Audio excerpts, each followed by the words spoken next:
Peace. Peace. Peace. Peace. Peace. Peace. Peace. Peace. What is peace? Standing for peace means standing for God, by God, and with God. Peace is a conduit for growth, development, and progress. Peace be capital for this country. It be plenty money for this country. Peace is not an Ewe name, but it's an Ewe name. Peace is Banku. Peace is you eating fufu with a sound mind. Peace is you waking up early in the morning, going to find where your favorite watching spot is. Peace is everything. So as we are building our bodies, make sure we are building peace.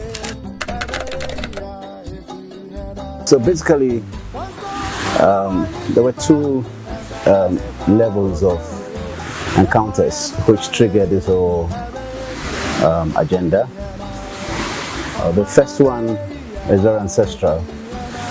Okay, and you know that the spirit of the fathers are still with us.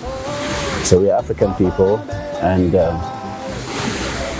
we are very certain that the departed souls have not totally left us. They have not entirely left us.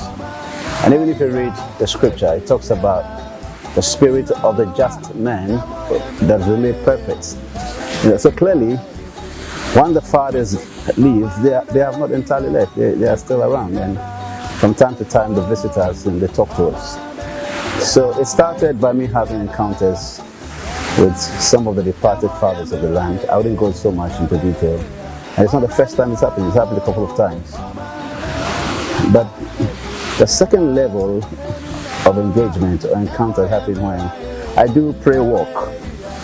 All right, I love to pray in the early hours of the morning. And so on one of those occasions while I was praying, the inspiration came, and it was predicated on the book of Joshua chapter 6, where the Lord had given clear instruction to the man Joshua, who had the mandate to lead the children of Israel into the promised land. So Moses had died. Okay, and he had told them that you guys have been around this wall or around this mountain for too long a time. It is time to move forward and possess the land. And in doing so, there was a clear formula as to how the battle was going to be won. He said, go around the walls of Jericho 7 times, and then first of all 6 days, and on the 7th day go around it 7 times and proclaim a shout. Okay, declare a praise if you wish, and the walls of Jericho will come down. All right, and therefore the inspiration came in the form of there are walls that impedes the progress or stands in the way of the progress of this nation, particularly around this moment of election, very critical moment. There are walls that stand in the way of free and fair and credible elections.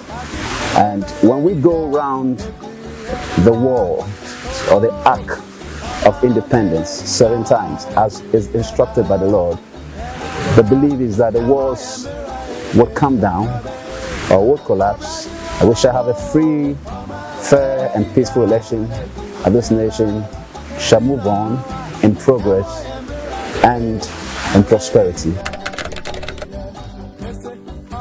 Right, so as we all know, the 6th March, it's a very important day on the Ghanaian calendar. Okay, that's the day of independence. That's the day we became free nation. And on that fateful day, the founder of the nation, or the father of the nation, aside from Dr. Kwame Nkrumah, stood and made a proclamation. Then he said, Ghana, your beloved country, is free forever. Then he said, freedom, freedom, freedom. That's a prophecy that must see full manifestation. And we shall look at that later. But you see, 6th March is an important day on the Ghanaian calendar. But then there is a progression to the 7th March. So 6th March, it's a noun, if you wish. It's a day, the name of a day in a month. All right. But 7th March is a verb. It's an action. It's a movement. Okay. It's motion. Where well-meaning Ghanaians are under instruction to march 7 times. So that's where it's coming from, 7 times, 7th march, 7th march, all right, around the Ark of Independence, okay, and proclaim peace over the land and speak peace over the land. So the good book says that we shall decree a thing and it shall come to pass. When we speak the words of prosperity, words of freedom, words of peace, they would have full manifestation upon the land, and therefore we are marching 7 times around the Ark of Independence. That's what the 7th march actually means. All right, so you see the reason why